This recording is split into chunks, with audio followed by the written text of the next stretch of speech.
जी, बिस्मिल्लाहिर्रहमानिर्रहीम। अस्सलाम वालेकुम डियर स्टूडेंट्स, हम आपको वेलकम करते हैं अपने YouTube channel Luqman English Academy के अंदर। सो डियर स्टूडेंट्स, आज की वीडियो के अंदर हम बात करेंगे कि पाकिस्तान एयरफोर्स, पाकिस्तान नेवी या पाकिस्तान आर्मी के अंदर आप जब भी किसी भी ब्रांच के लिए ऑफिसर रैंक पे आप अप्लाई करते हैं, कमिश्नर लेवल पे अप्लाई करते हैं, तो उस सूरत में आप लोगों का फ़िज़िक्स का टेस्ट लाजमी तौर पर आता है। तो पूरी हमने टेस्ट सीरीज़ स्टार्ट की हुई है और ये सेकंड ईयर की टेस्ट सीरीज़ है।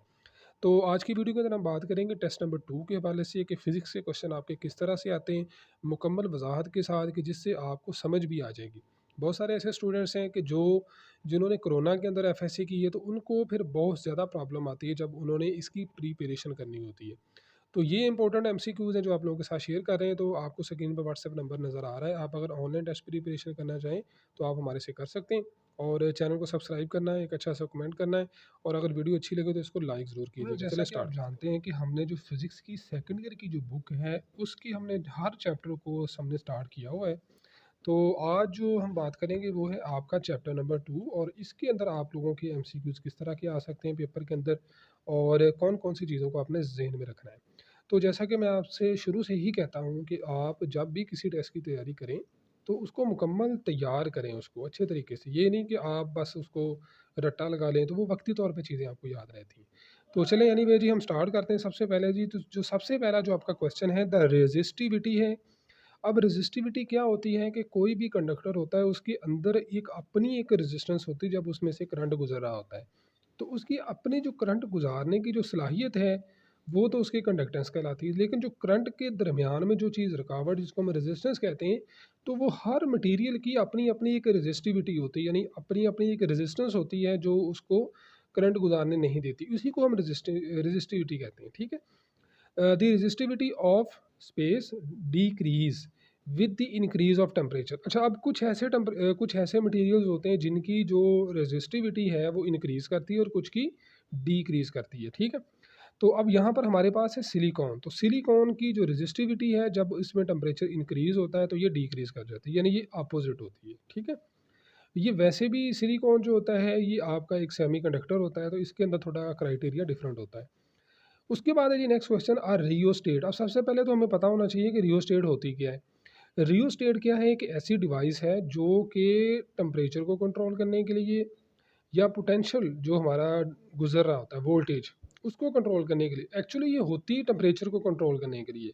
लेकिन ये किस तरह मतलब टेम्परेचर को कंट्रोल करती है, कि जो वोल्टेज मीटर होते हैं, जैसे ही उसको कम मिलना शुरू हो जाते हैं, तो ये उसको कंट्रोल करना शुरू कर देती है। तो रियोस्टेट समझ आ गई, यानी ये इस्त्री के अंदर लगा हुआ होता है, आयरन के अंदर लगा होता है कि आपने हीट को कम या ज़्यादा करना है, तो ये रियोस्टेट होता है एक्चुअली, ठीक है? और ये जो आपका फ़ैन होता है, इसका जो रेगुलेटर होता है, इसके अंदर भी एक्चुअली रियोस्टेट ही होती है। ठीक है जी, ये समझ आ गई आपको? तो इसका जो आंसर होगा, अ रियोस्टेट कैन ऑपरेट एज़। तो ये किस तरह से ऑपरेट करता है, मैंने जैसे आपको अभी बताया कि जितने ज़्यादा वोल्टेज होंगे, जितना ज़्यादा इसको वोल्टेज मिलेंगे, ये उतना ज़्यादा ही ऑपरेट करेगा। तो सिंपली इसका जो पोटेंशियल डिवाइडर के तौर पर ये ऑपरेट करती है, ठीक है? अच्छा जी, क्वेश्चन नंबर 3 है, इसमें जी फ्री इलेक्ट्रॉन्स की बात हुई है, the free electrons experienced force. अच्छा, अब जो फ्री इलेक्ट्रॉन्स होते हैं, ये हम थोड़ा आगे जाके पढ़ेंगे। होल्स होते हैं और इलेक्ट्रॉन्स होते हैं, ठीक है? तो वो आगे जाके हम पढ़ेंगे, लेकिन यहाँ पर सिर्फ इतनी बात कि जो आपके जो डायरेक्शन होगी फ्री इलेक्ट्रॉन्स की, वो माइनस की तरफ होगी, ठीक है? Direction in the force of minus e, ठीक है? ये अगर हम एक इलेक्ट्रिक फील्ड अगर हम ड्रा करें, तो उस सूरत की ये बात हो रही है। अब थर्मिस्टर की बात आ गई है।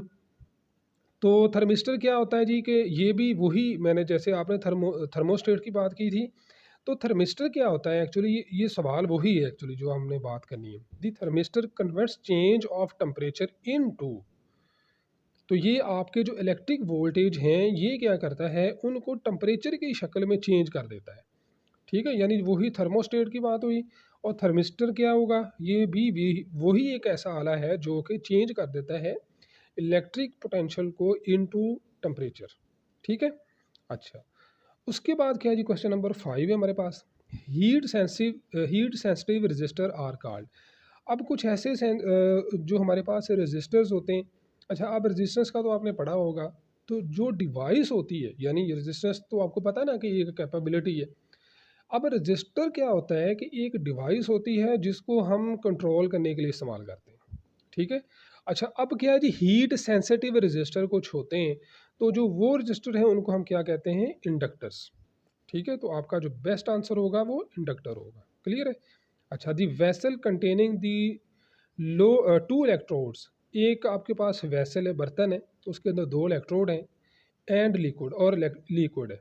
ठीक है, तो उसको हम क्या कहेंगे जी, कि क्या वो एक केमिकल सेल है, वोल्टिक सेल है। अच्छा, अब ये जो क्वेश्चन है इसको थोड़ा समझने की ज़रूरत है कि आपके पास कोई भी एक इंस्ट्रूमेंट है, उसके अंदर अगर हमने दो इलेक्ट्रोड लगाए हुए हैं और उस इलेक्ट्रोड के अंदर एक लिक्विड भी है, ठीक है, तो हमने उसको क्या कहना, क्या वो केमिकल सेल है, वोल्ट सेल है, वोल्टा सेल है, या वोल्टा मीटर है। तो ये एक्चुअली अगर वेसल की बात करें, अगर हम अगर हम वेसल बर्तन की बात करेंगे, तो उस सूरत में ये वोल्टा मीटर बनेगा। ठीक है। ओके, उसके बाद है जी कलर कोडिंग होती है। हम जो रजिस्टर होते हैं ना हमारे पास, तो हम उनकी क्या कर देते हैं, कलर कोडिंग कर देते हैं। और उनकी जो कलर कोडिंग एक्चुअली होती है, ये उनके पोटेंशियल डिफरेंस के ऊपर ही होती है। तो ये आपका वही क्वेश्चन है कि colour codes are use to calculate potential difference. ठीक है, जितने भी कलर कोडिंग हम करते हैं वो उनके पोटेंशियल की डिफरेंस के अकॉर्डिंग करते हैं। ओके, अभी क्वेश्चन नंबर 8 हम करते हैं। इफ़ अ चार्ज क्यू, यानी चार्ज जो है उसको हम क्यू से डिनोट करते हैं, flows through any cross sectional area of a conductor in the time. तो करंट, अब देखिए ना, करंट की अगर हम बात करें, जो करंट का जो फार्मूला है वो तो आपको पता ही है कि वो I is equal to q over t है, t for time and q for charge. ठीक है, तो ये तो सिंपल सिंपल है, इसमें तो कोई इतनी चीज़ मुश्किल वाली है ही नहीं। नेक्स्ट क्वेश्चन क्या है जी, a rheostat can be used as variable resistor. हाँ जी, अब जो रियोस्टेट की हम बात कर रहे थे, तो रियोस्टेट का मैंने शुरू में आपको बताया था कि एक ऐसा हमारे पास आला है जिसको हम पोटेंशियल डिफरेंस को कंट्रोल करने के लिए इस्तेमाल करते हैं। पोटेंशियल डिफरेंस होता कैसे कंट्रोल है, कि इसके अंदर हर पॉइंट के अंदर मुख्तलिफ वेरिएबल रजिस्टर लगे होते हैं। ठीक है, अगर आप इसको एक, जैसे इसके अंदर एक्चुअली एक नाब होती है, यानी एक सुई होती है जिसको सादा लफ्ज़ों में नीडल होती है। तो वो नीडल जिस जिस रजिस्टर के ऊपर टच होती जाएगी, आपका वोल्टेज उतना ही कंट्रोल होता जाएगा। ठीक है, इसका तरीक़ेकार ये होता है। तो अब rheostat can be used as variable resistor, तो हम ज़ाहिर बात है इसको वेरिएबल रजिस्टर के तौर पर ही इस्तेमाल करते हैं, और जब रियोस्टेट की बात हुई तो हम फिर इसको पोटेंशियल डिवाइडर के तौर पर इस्तेमाल करते हैं। ये समझ आ गई आपको। अच्छा, क्वेश्चन नंबर 10 है, the fractional change in resistance per kelvin is known as. अगर आपकी जो फ्रैक्शन है वो आपकी रेजिस्टेंस के लिहाज से चेंज हो रही हो इन केल्विन, तो वो आपका एक टेम्परेचर का कोएफिशिएंट ऑफ रेजिस्टेंस होता है। ठीक है, तो चूंकि रेजिस्टेंस की बात हुई है और केल्विन की बात हुई है, तो ये कोएफिशिएंट होगा एक रेजिस्टेंस का टेम्परेचर के अकॉर्डिंग।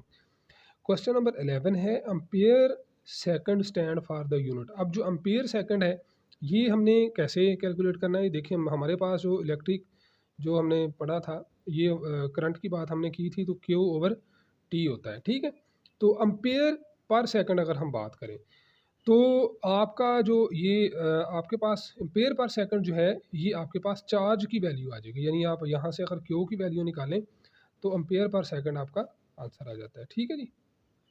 ओके, उसके बाद जी नेक्स्ट क्वेश्चन है, बड़ा सिंपल सा है, S I unit of resistivity. अब जो रेजिस्टिविटी है, इसका जो एस आई यूनिट है वो हमारे पास ओहम मीटर के अंदर होता है। ठीक है, सिंपल सिंपल सा ये क्वेश्चन है। उसके बाद next question, question number 13, by increasing the temperature of conductor. एक कंडक्टर है, उसका जब हम टेम्परेचर इंक्रीज करते हैं, the flow rate of charges. अब देखें, हमने एक कंडक्टर है, उसका हमने टेम्परेचर जब इंक्रीज कर दिया, तो उस सूरत में उसके अंदर जो करंट का फ्लो है वो क्या हो जाएगा, वो डिक्रीज हो जाएगा। जैसे हमने ऊपर पढ़ा था ना कि हर वैल्यू, पहला क्वेश्चन ही हमारा ये था रजिस्टिविटी के हवाले से, कि हर मेटल की या कुछ चीज़ें ऐसी होती हैं जिनका डिफरेंट होता है थोड़ा सा, यानी जब टेम्परेचर बढ़ता है वो डिक्रीज करते हैं या वो इंक्रीज करते हैं। ठीक है। अच्छा, उसके बाद question number 14, in carbon register the value of blue colour. अब ये ब्लू कलर क्या है एक्चुअली, ये एक्चुअली इस तरह है कि जो भी हमारे पास रजिस्टर होते हैं, हमने इनको कलर कोडिंग की होती है। ठीक है, इनकी रेजिस्टेंस के अकॉर्डिंग हमने इनकी कलर कोडिंग की होती है। तो ये कलर कोडिंग के हवाले से अगर हमारे पास ब्लू है तो उसका जो है वो 6 उसका कलर कोड होगा। ठीक है। अच्छा, उसके बाद है जी दी थर्मोकपल। अब थर्मोकपल क्या होते हैं, कि आपने दो तरह की मुख्तलिफ डिवाइसेस को इस्तेमाल किया है।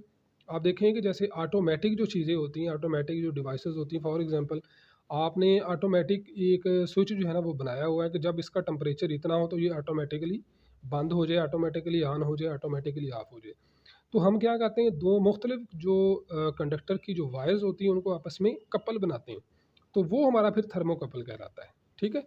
तो समझ आ गई थर्मोकपल की। अच्छा, thermocouple is an arrangement of two different metals. हाँ, ये बात भी वही हो रही जो मैंने आपको बताई कि 2 डिफरेंट हमारे पास मेटल्स होती हैं। उसके अंदर क्या होता है कि to convert heat into electric energy. हमारा मकसद क्या होता है कि हमने उसको हीट को इलेक्ट्रिक एनर्जी में कन्वर्ट करने के लिए हमने थर्मोकपल को बनाया होता है। ठीक है? सो आई होप जो मैंने आप लोगों को चीज़ें समझाई हैं इनकी समझ आ गई होगी। अगर अभी भी आपका कोई क्वेश्चन है तो आप मेरे से कर सकते हैं। अस्सलाम वालेकुम।